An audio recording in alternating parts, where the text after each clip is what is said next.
ഇത് ഡൈനോസറിൻ്റെ ഷേപ്പുള്ള chicken nuggets fry ചെയ്യുന്ന ഒരു വീഡിയോ ആണ് കേട്ടോ, ഷോർട്സ് ആണ്. ഞാനിവിടെ സൂപ്പർ മാർക്കറ്റിൽ കണ്ടിട്ടുള്ള കുറേ ദിവസമായി കാണുന്നു. അപ്പം ചിക്കൻ നഗറ്റ്സ് തന്നെ, പക്ഷേ ദീനോസിൻ്റെ ഷേപ്പിൽ, ഡൈനോസ് ഹേൻഷൻ എന്നാണ് പേര്. ഡൈനോസ് അല്ല, ദീനോസ് എന്നാണ് പ്രൊനൗൺസ് ചെയ്യുന്നത്, ദിനോസ് ഹേൻഷൻ. അപ്പോൾ കുട്ടികളെയൊക്കെ കളിപ്പിക്കാനായിട്ട് അടിപൊളി സാധനമാണ് കേട്ടോ. ദിനോസറാന്നൊക്കെ പറഞ്ഞ് കൊടുത്താൽ മതി. ചിക്കൻ നഗറ്റ്സ് ആണെങ്കിൽ തന്നെ സെയിം ടേസ്റ്റൊക്കെയാണ്. അപ്പം ഇത് തന്നെ ആക്കണ്ടല്ലോ, ഒരു മീലായിട്ട് കഴിക്കാമെന്ന് വെച്ച് കഴിഞ്ഞാൽ അതിൻ്റെ കൂടെ ഒരു അബദ്ധത്തിൽ ഞാൻ കുറച്ച് കൂണും കൂടെ ചേർത്തു. പക്ഷേ എനിക്കറിയത്തില്ലായിരുന്നു കൂണിൽ നിന്ന് വെള്ളം ഇറങ്ങിയിട്ട് ആകെ പണിയാവുമെന്നൊന്നും എനിക്കറിയത്തില്ലായിരുന്നു.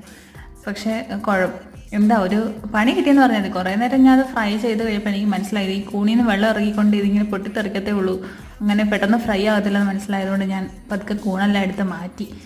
പിന്നെ ഞാനത് ഇത് തന്നെ ഇട്ട് ഫ്രൈ ചെയ്തു. അടിപൊളി ടേസ്റ്റാണ്, സംഭവം കൊള്ളാം. ചിക്കൻ നഗറ്റ്സ് പോലെ തന്നെയാണ്. മയണൈസും പിന്നെ നമ്മുടെ ടൊമാറ്റോ സോസ് വെച്ച് കഴിക്കാൻ അടിപൊളിയാണ്.